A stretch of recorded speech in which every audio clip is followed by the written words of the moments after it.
I was talking to someone a minute ago, and they were like, "What is SumAll?" And I think that's a good place to start. Okay. So arguably it's the biggest lab experiment for culture, but we do make a product as well. So we build a SaaS platform that helps smaller businesses understand their data. So you can put in just your username and password to any of the social services or any of the data services, whether it be Authorize or Braintree or Facebook. You get a nice experience where you can see it all, and you can see it all next to each other. So you can sort of look for patterns and get a better sense of what's actually happening in your business. It's worked really well for us. We've had a product out for a year. We're almost up to 30,000 small businesses using us. We grow 10% a week. It seems to make sense for people, but it's a really big pain point because most of us before this kind of tool set, you'd have to go on to spreadsheets and copy and paste, and you couldn't get through APIs, and it was a bloody nightmare. So we are building a product as well as building a new kind of culture. That's probably why we're here today. How long have you guys been doing it? I was CEO of Squarespace, which I left in January 2 years ago, and started mulling over this concept directly thereafter. And we built a pretty big team pretty quick. So we had about 20 people in the first 6 months. So the product's been around for about a year, and the company's been around for about a year and a half. Cool. You guys venture? You can ask questions anywhere along the way. So we brought on some big VCs in the beginning. We brought on Matrix, General Catalyst, and Wellington in our Series A. And we added, in our seed round, then we added Battery, which is a West Coast firm, into our Series A, and we've raised about $10 million so far, which goes really fast. So the talk's called, the meetup is called Going Against the Grain. So what have you guys done that's going against the grain? So I think the inverse would be easier. What have we done that's sort of normal? But we'll start to litany the crazy ideas. So when we started the company, the first thing we did was we sat down and did culture. So literally as a team, before we even figured out what kind of product we want to make, we wanted to create a different environment. Our theory was that a great culture will beat a good strategy any day. We could figure out what we want to do later, but if you have an environment with smarter people figuring shit out that's not getting obstructed by some bureaucratic process, they'll always come up with a better company. So we started with our vision. We had Joaquin come by and have us pull ropes on a roof and stack up. What did they make us do? They were like spaghetti sticks and make spaghetti towers and also the wackiness. But that was really helpful in us for finding our tone and our DNA. And we spent a month talking about our values, and we took the corporate book that you get every time you create a corporation. Most people don't know that when you create a C-class or any class corporation, there's a book of rules that you get. And we threw that out, and we started to write our own sort of constitution, our own way of handling things. And some of the tenements that we really put in there that have been very controversial of late is that we believe in full transparency. So salaries are in a public drive. You can see what everybody in our team makes to the dollar. Equity ownership is in a public drive. So you can see what every new person makes, what every old person owns, everybody's vesting schedules. All the VC arrangements are public, so you can see how they own their equity, what their ratchets are. Everything in the organization is public to everybody in the organization. We also do voting, so we have a very consensus-driven organization. We get to unanimity almost on every major decision. We have a regular monthly cycle where we bring up big issues for voting. We have a flat structure, so there's no bosses. I have a forward-facing CEO title, but internally I have no real title. We have a sort of godlike portfolio where everybody gets a series of control areas in the organization, and that's how you understand who does what. And then there's a sponsorship, which is kind of like your manatee name change coming organization. It's internal, so there's a sponsor associated to every person who does developmental work for their careers, and then there's a developmental team that sits beside them that does a meeting once a quarter, and the sponsorship meetings are once a month. And that's just sort of the tip of the iceberg, but those are the easy, meaty hooks. Nice list. It's really long. So, question. You mentioned at the start you took a month to sort of sit down and do this. Yep. How do you do that when you still also need to develop the product at the same time? So I think that sometimes stifles, developing the product actually stifles people's attention on these types of issues. Yeah, our advice would be those issues are actually more important than the product, right? Because you can often get yourself set on a path because you think we got to start building now, we've got no time to make, and that path is wrong, and the environment that got you there clearly isn't a great environment because it got you on a wrong path, and it won't be the kind of environment to change the direction, right? Obviously there's economic concerns, so if you all quit your jobs and you have a month of cash left, you might have already failed how you configure your opportunity. You might want to stay at your jobs and go out for beers every weekend and be like, all right, what do we want to do? Where do you want to go with your life? Is this a lifestyle business? Is this a life-changing business? What are we trying to, get all that stuff done in advance of actually the first line code? And that's not to say we weren't researching and all working out fetishes for what we want to build at the same time, but we consciously put culture ahead of planning, which seemed to have worked. I mean, we'll see. Lots of experiments. Really abstract question, but what is culture to you? Because it seems like obviously it's like your first thing on your to-do list. Yeah, it's still my big part of my job is still culture. It's an interesting question. You don't have to answer it. No, it's worth trying to figure out. So for us, I think there are a lot of metrics that you can see benefit in, like how fast information goes into you against the other side of the organization, major information, small information, so there are benefits to having a good culture. But I think for us, it's really removing obstruction from creative potential. So one of the things we felt in our last organization was at least a half reduction of progress because so much overhead due to poor culture, right? You have an engineer go build something and then you throw it out the window. You're like, oh, we're going to go down and have a commerce platform. Oh, we changed our mind, right? And 6 man-years get wiped out because you had a poor environment to make that decision with. And that's, not only did you waste that time, but then that engineer is never going to work again. You're like, oh yeah, sure, I'll work on your next project, right? And they're the same thing with equity, right? You go to somebody and you say, here, you own 10,000 shares. When we go public, you'll be a billionaire. Well, if you're Google, yes. But in most cases, no. So when people actually get that offer of what it's worth and they realize they're getting 20 grand, they're hugely disappointed and they walk. They take their portfolio of skills and they leave, and the company goes to that sort of founder shedding moment and has huge post issues. So we're trying to find a way that humans can interact more productively, more sustainably, and find better paths. And we think that this has been done historically. Like if you look from the assembly line to Google's 20% time, some of the best companies have innovated their corporate DNA as well as the products they're doing as a way to find better products. And we think that the best companies tend to do something. We may be way over the cliff. We have organizational psychologists working with us when we're 20 people. But I still think that it's a great idea for others to adopt at least a portion of this. Something different in the way things get done is very valuable. It brings in more candidates into your operation. It attracts different kind of people. It allows everyone to put their fullest into the company. It does a lot of great stuff. There's a lot of taxes to it. It does a lot of great stuff. The transparency part. What were the problems that you were seeing that led to complete transparency, and what does that transparency actually get you, or how's it solved? So transparency in salaries, transparency in equity, or just overall the concept of transparency?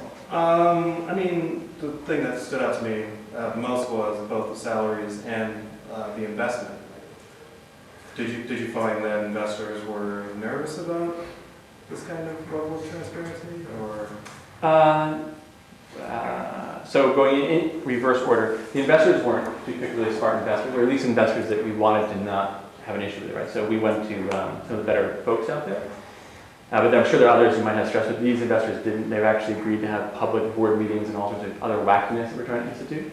The issue around the 2 different categories have different drivers. So the equity, the real seed for it was most of our team is 10, 15 years in and have been, for lack of a better term, screwed somewhere in their career path where they were told something and turned out to not be true in their ownership. And we wanted to make sure that that evil never happened. There's so much power given to the CEO when you say, here's your cap table, your basically ownership structure. All I have to do is lie. I actually don't even have to lie. I just have to not say my allocation. I have to not tell you how many shares are totally given out. If I hide that one fact, I can take 90% of the value for myself, and no one will ever know, right? It's the single fastest way to steal in this world. You just keep that information hidden.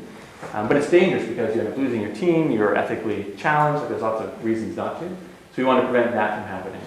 From the salary standpoint, it's actually turned out to be hugely beneficial. And we didn't realize it until we started living it, but it creates a much more effective meritocracy, right? Because if I know what everyone's making, then I don't have that issue of, did I negotiate poorly when I came in? Is Jimmy making 5,000 more because I saw a pay stub in the printer? And why is he making 5,000 more and I can't talk to anybody about it, right?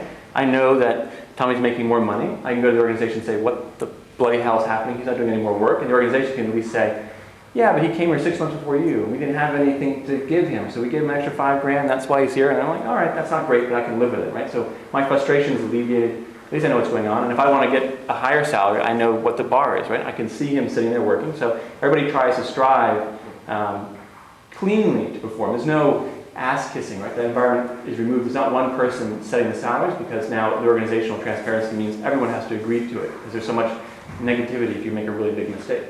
Which is also great because as a CEO, I have a history of doing really dumb things. So I've hired way too many people, way too much money for the wrong reasons. You're going into a VC round, you want to have this great PhD on your staff, you're paying 3 times what anyone else is making because you know it'll get you the money to survive. But then 6 months later, you're like, shit, if anyone finds out he's making 3 times everybody else's, I'm toast. If I have a nuclear bomb in my backpack, I'm running around all the time nervous about it. When you have this cultural transparency, I can't do that, right? I can't actually hire that person without getting some consensus and making sure the organization believes in it, so I don't make those mistakes.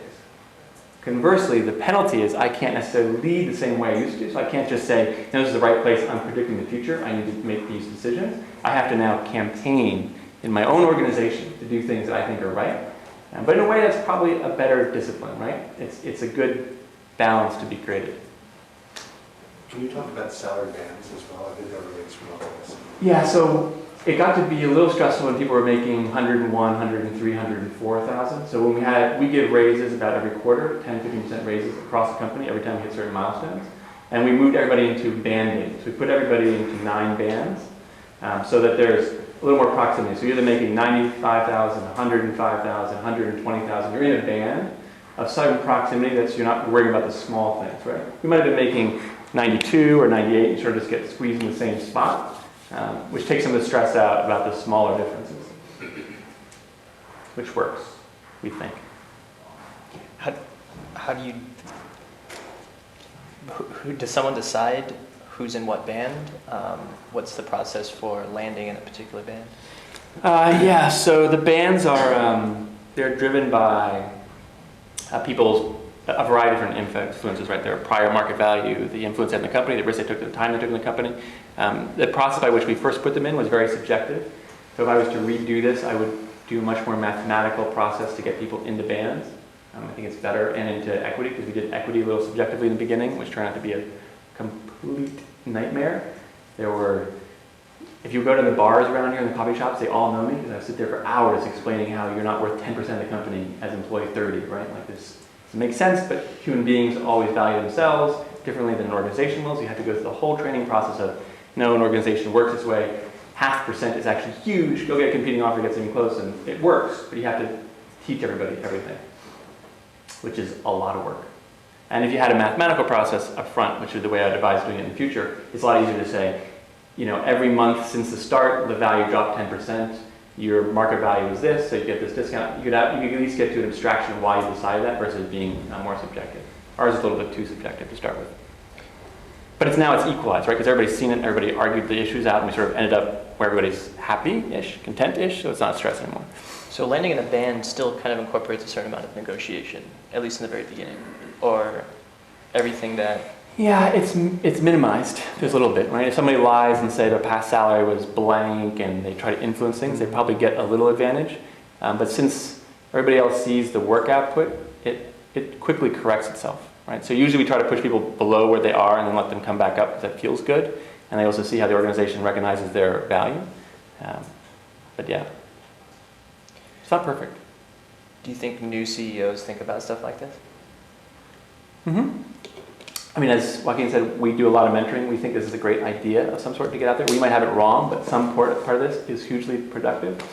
So a lot of CEOs that we're directly touching are trying to figure out how to incorporate it. When we had a nice article in the Wall Street Journal about this and a lot of follow-up press, and the reporters spent days hunting the entire industry landscape world for another company doing this, and couldn't find one outside of government or NGO or somebody who's mandated to be transparent.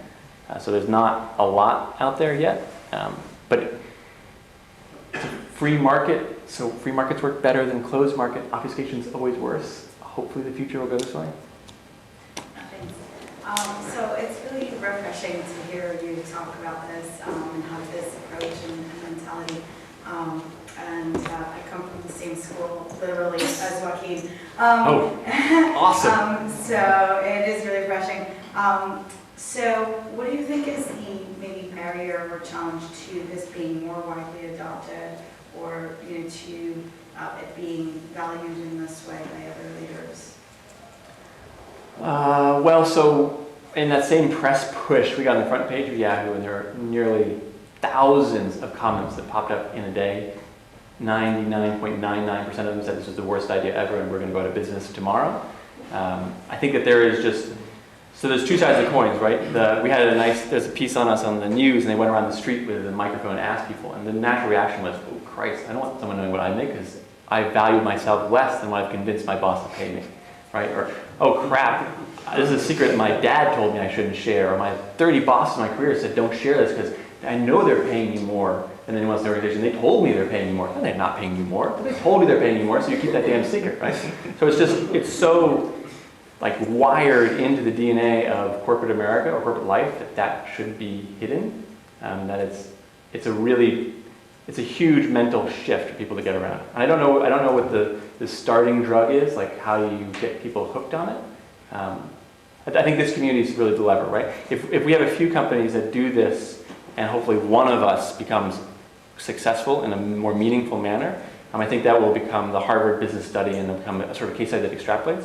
It's up to somebody here in this group that's willing to try to change the whole culture of working, to put these ideas out there and hopefully get some success along with it and make this a bigger story.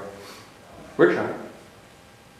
You mentioned at the beginning that you spent about a month trying to figure out the culture, getting that right, and the product would come later.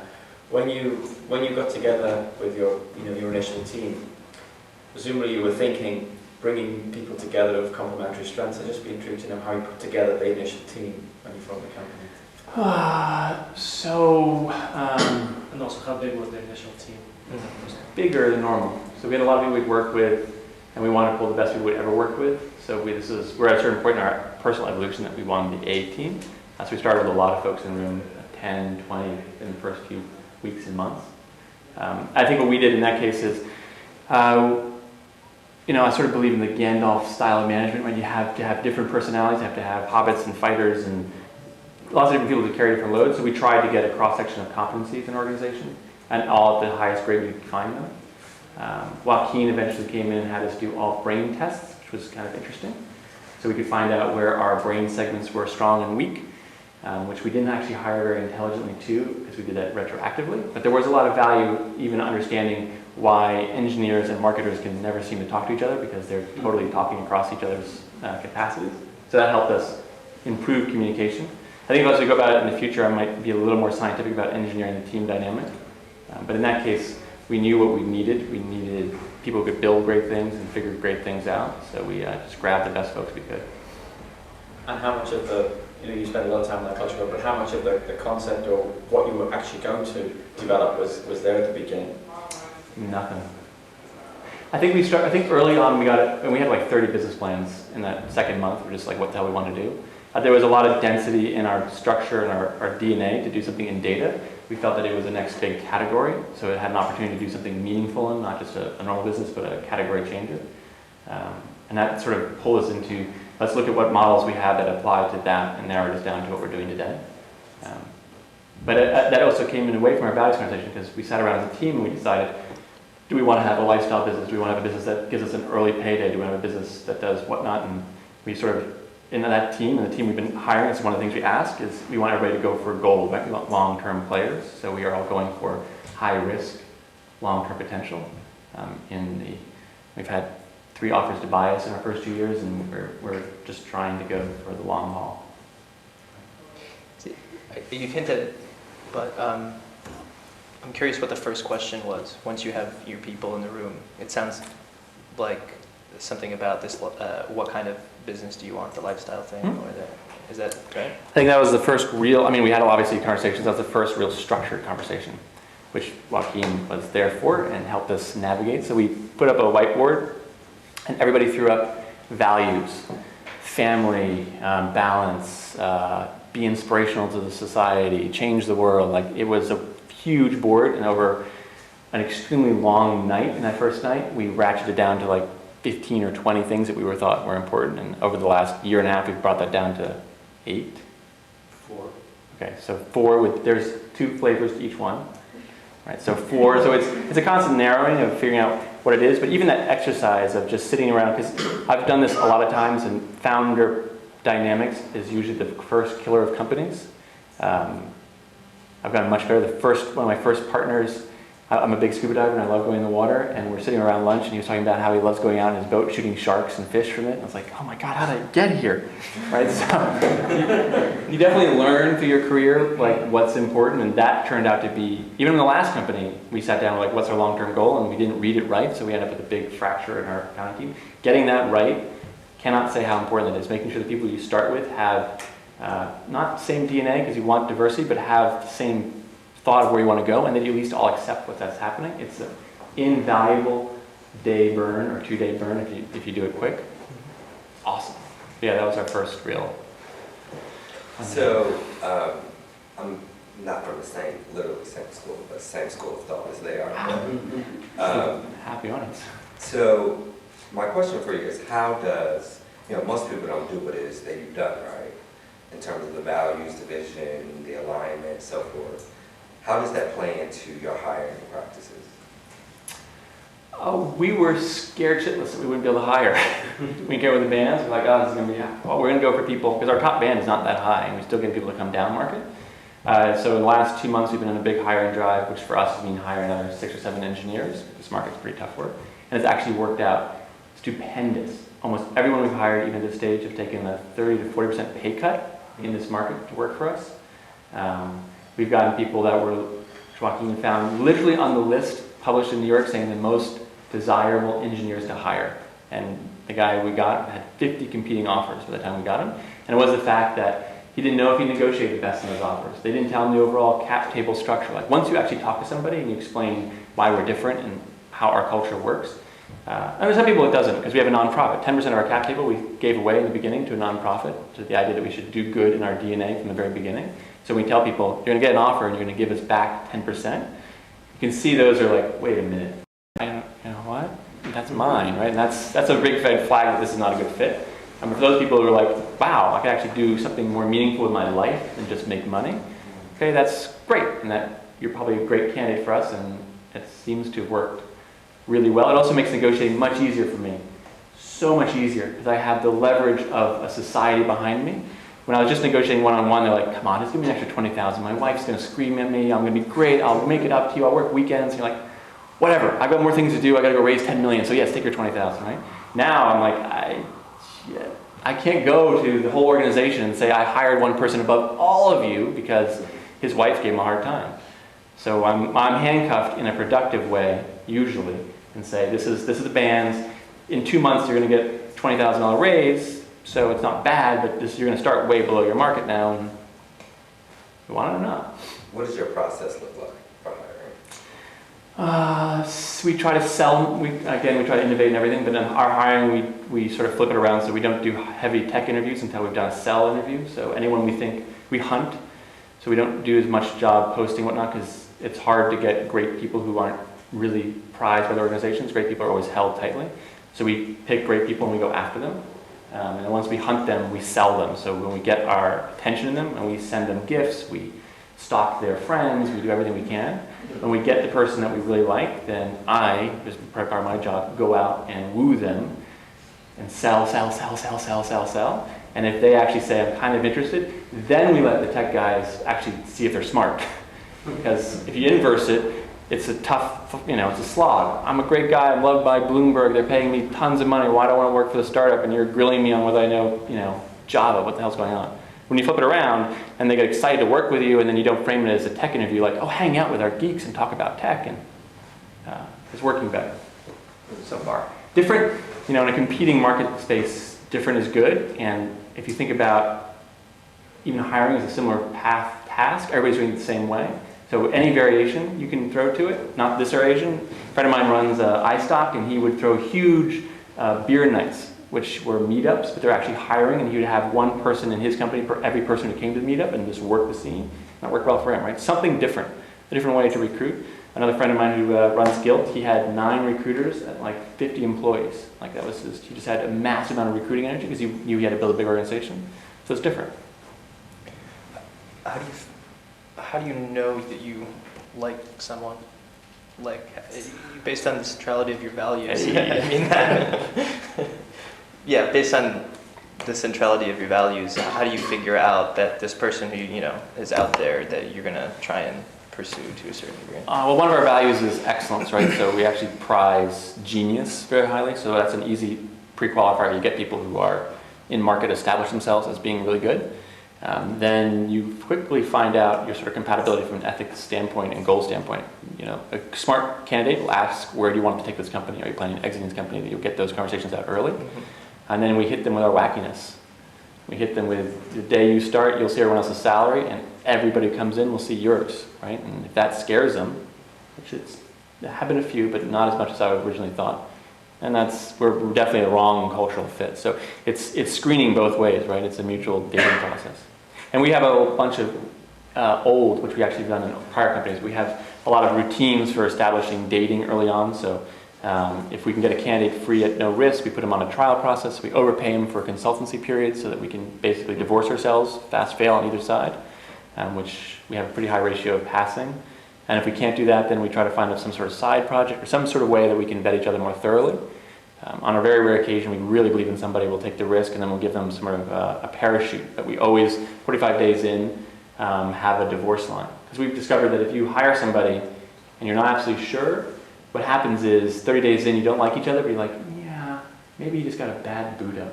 Maybe we didn't give him onboarding docs right. So you go another 30 days. Yeah, maybe it wasn't that. Maybe we need to sit down with him and talk to him seriously about some goals. You give him another 30 days, and it didn't work. And for both of you, that was a horrible 90 days. The guy hated it, you hate it. You ended up burning his career because now he has, a gap in his resume from one place to another. It's much healthier to fast fail. So by having a measured date, which we do at like 45 days in, that you both sit down and say, okay, we have a free breakup.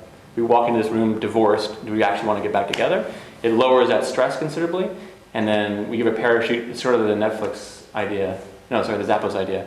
We train you $5,000 to leave. So we'll give you money if you want to go, or we'll help you out if you want to go get you another job. But if you want to stay, we really want you. And it's a nice way to cement a relationship, sort of date and marry.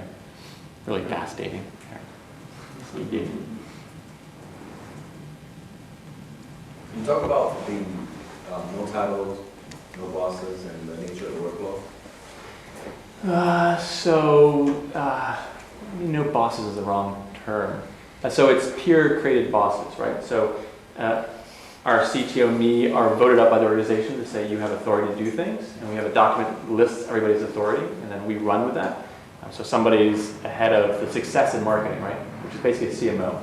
She's responsible to make sure that we hit certain acquisition goals, and there are people who are responsible for different aspects. Someone's responsible for SEM, someone's responsible for, whatnot. So there is a reporting structure, but it's more of a pivot point. Right? She doesn't sit on the executive team committee and decide things, and her role can be changed. If everyone in her group's like, she's really sucking, they can actually say, we're going to move that box to somewhere else, and that changes the authority. So it's not a problem we originally created a system for is I've had the pain of going from organizations of 10 to hundreds, and it sucks when you're sort of between 40 and 90, because you can't really staff a management layer to support everybody, right?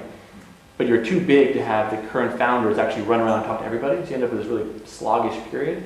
So we're hoping that by not giving people the sense of ownership, I'm the CTO, and all of a sudden, you know what, you're not anymore. You're a CTO for a 20-person company, you're not a CTO for a 100-person company, so you've got to hire somebody over you, and you got that whole nightmare of stress to deal with. We now take the CTO and say, you know what, you're really still excelling at architectural design for the application, so that you're still own that, but the human management, right, the leadership of your team, that's going to go to this new guy we hired, right? So you can disperse somebody's responsibilities without taking away their sense of value in the organization and some of their rights, and hopefully we'll get us through that period better. We'll see. Now it's definitely worked well for people having clarity on what they own and for not feeling that there's a title structure.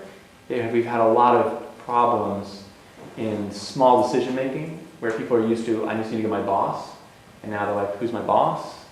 And there are 3 people's boxes that are kind of related to my box, so I don't know where I go. So it's not a perfect system, none of this stuff's perfect, so we've been working on how do you find out who's the authorized person? Do we have some adjunct people who can always catch these balls? We're trying to figure it out. But we had a vote, we had our full team day. We had to do a team day every 5 weeks where we vote on those, and we had a vote, and the whole company, minus 1, I think, voted to keep this wacky-ass system in place versus drop into a more structured environment. So in general, it's working. Just not perfect. Can you talk a little bit more about this whole, unanimity and this consensus building, and what kind of decisions get put up to the, everybody to decide on? Well, we as a practice, we put pretty much any decision that affects people to the whole organization. We are very clear because we've learned a process, which of course Joaquin gave us, which is BART, which is just very clear, setting up the rules in advance of the meeting. So we say, we're going to come up with this decision at the end of the session. It needs to be unanimous, or it needs to be consensus, and it's going to stick, and everybody agrees to those terms of the discussion. And at the end of it, you have a vote, and it's done. We have certain hard rules, so there's certain groups of people that have to decide on some things. Like equity decision needs supermajority, so anytime we bring in an investor, actually the whole organization has to approve the investor, not just me deciding that this is great for my career or something. Firing one of the first few people requires a bigger vote. Like there are certain established guidelines for what is required to get certain things done. As a practice, we've been really, under 30 people, so we get a lot of unanimity. Now that we're getting bigger and more dynamic personalities, we're getting more into consensus, but majority consensus for things. We vote on everything. We campaign. So I would be set up for a politician after this damn company. Because weeks in advance, if I want something to get done, I've got to go around and I literally I feel like I'm running a school contest. I'm like, this guy's really great. He would be so amazing if we get him in this company. And knowing that in 2 weeks I have to ask for him to get a high salary, so I'm friggin' working the whole network. So when it comes up to the vote, it's not like I just went up in front of the team and was like, all right, everybody vote on whether we hire this guy. Everybody's like, oh yeah, I talked to Dane for hours about this, I'm voting yes, right? So there is still evil CEO manipulation, but it's also not entire, it's at least better than it being like, we're doing this, right? It's different. And so I guess you feel sort of, obviously this takes more time, but if your experience so far, it seems to lead to better decisions, because that's how it would be worthwhile. Way better decisions. Way better decisions. We have almost no waste. Not a single line of code has been built by our guys has not gone fallow, which is a remarkable sort of stat. Our guys work harder. We literally have people, unfortunately, have to get sent home. We have a vacation policy, which is inverse. If you don't take a vacation in 6 months, we change the lock on you, so you can't come in the building. Because people just don't want to go away, like they want to work very hard. I am not sure the tax has been fully paid because it is so heavy communication-wise, and it's so much agility loss from when I would run small startups to just be like, this is my vision all the way. Everybody's doing everything I want to do, which is really, really fast. I think the proof in the pudding is, do we lose the current team? Right? Because most companies have a real issue at 50 and 100, the first major round, when they lose 20% of their team, and that's a stumbling point. It's very hard to recover from. That's and no offense to my friends, but it's like the Etsy kind of thing, right? You build a giant organization, all of a sudden you have a massive shift around, you lose your CEO twice, you finally get to an ascent, and you start building again. We want to prevent that, and if we prevent that, then this was definitely worth it. Now, I would still do it again, I still think it's worth it, but we're investing, right? So these are the heavy days of investment, the reap days are down the road for us, hopefully. You pointed to this by talking about the no lines of code going fallow, but what are other metrics for, like feedback loops for knowing, okay, these are decisions, in spite of how wacky they are actually working? So micro decisions are way better. Usually in an organization that you are command and control, you have people not making decisions, or they make really bad decisions because they don't have enough data set. So they'll post a blog post about something totally off target, or they'll write a feature set and they'll miss a critical component. Oh, you wanted to share that to the market? Like, they just don't get that. And we see very, very little of that. Inversely, we see great decisions being made throughout the organization. We see our neural net is really fast, which is kind of an obscure way of putting it, but if you put a big piece of data into a company, like a normal company, huge data, we got another VC in next week, right, who's going to invest.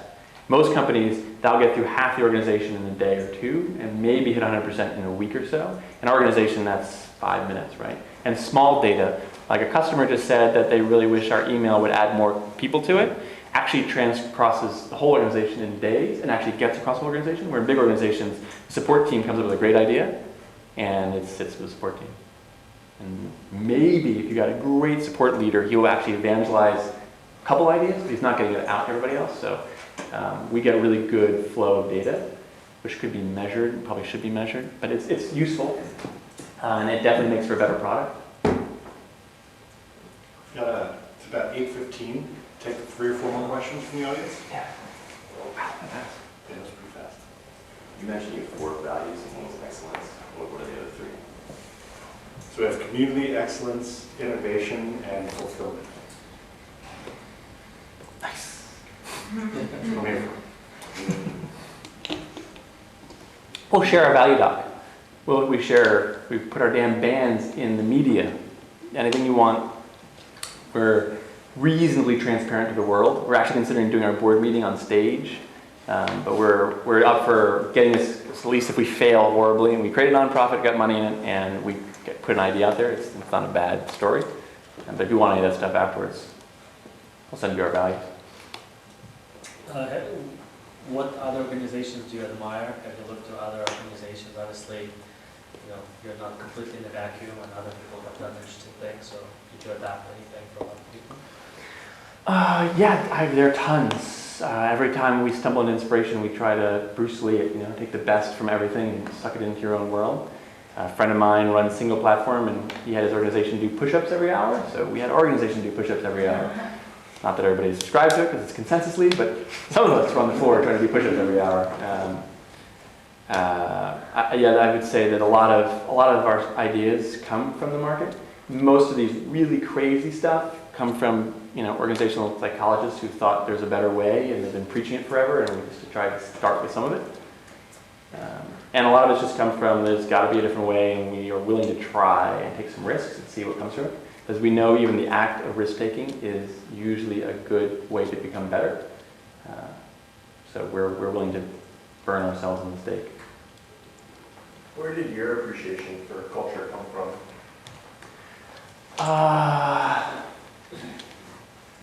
So I've lived in a lot of bad ones. I've built a ton of bad ones. I've had a lot of scars just because I had a company that had a block, literally a block from here was a block building, and I owned like 90-some%, and I wouldn't let anyone have any of my equity because I was going to change the world with all the equity I kept for myself. And that was really bad, obviously. So I've gotten here through pain mostly, I guess, and an aspiration that I've had that same soul search and finally realized what I want to do is that idea of trying to change the world. So why was I trying to do that as my own vehicle and not the vehicle that I was being part of? Which is why a lot of us have sort of aligned this idea that we have a nonprofit. We're trying to actually do good as a group collectively versus just as an individual, which has alleviated huge stress for me, for my life path, so to speak. Do you think that this is working or has more potential to work because it's being driven from real early on? Do you think it would be possible if maybe this was, a couple years down the road and then we're trying to change the culture to this? I'm hopeful that somebody big does it, and that might be the fastest way versus us becoming giant. I've talked to a few CEOs who run really big companies evangelizing this late nights. I think that there's a way, and a couple of them are thinking about it, and they're starting to what we call detonate their bombs early. So they're going around trying to get the big secrets they've been terrified of out into the public so they can actually start to become transparent, which is a many-month process because people have way more skeletons than you'd think. So I think it's doable. I think some formation of it is doable. I think tech companies, even at the hundreds of employees, are willing to try in groups and try some of these methods. It's just a matter of somebody's just got to try it, basically. I think it's the fast domino. It's more natural. Once you're in it, it's almost inconceivable now to think that I don't know. Well, I mean, I've always known, but it'd be hard for somebody else to be like, they don't just know what everybody's making or how much the company's worth or who owns the company. Why wouldn't you know that? Why are you sequestered into a small box without any information? Like, it's a hard thing to go back from. It's freedom, right? Freedom is infectious. If you get people feeling it, they'll never go back. What more? Dane, I know you were on Fox News recently. Don't remind me. I had to fight a hard fight. Because I saw the video, but my question is really, do you think that SumAll's culture has actually had a pretty big impact on the financial bottom line of the company due to the fact that you're out talking about these things? Not at all. We've had probably on the order of 200 or 300 articles on us in the last 4 or 5 months on our culture. And every time a big one, the Wall Street Journal, right? Big, Fox, big. our sales go up like one customer, if at that, right? I'm more likely to get you guys to convert than any of that visibility. It doesn't do anything. It has secondary effects, right? It's been great for recruitment. It really shows that we don't just talk about it, we live our DNA. Our investors are actually really excited because they think that we're a prototype for a different kind of company, and that's exciting for their portfolio. So it has had bottom line effects across the dynamic of the organization, and people internally might getting a little bit tired of it now, but they do feel like, okay, we really are living something better and different, but it's done not a thing for sales. There's a huge detachment, which is strange because we're a business tool. Customers don't somehow think that if we're transparent in our business, we'll be transparent with your data, and can't seem to link that together in their minds. Someday. Maybe it's only a matter of time. Yeah, you guys gotta get big, you gotta win. Yeah. I think that's all the time we have for this part, but stay, mingle, hang out, talk to people, make connections. And we'll see you March 19th. Are we booked for that? Oh, yeah, okay, so March 19th is Investing in Us, and Rebecca will be there.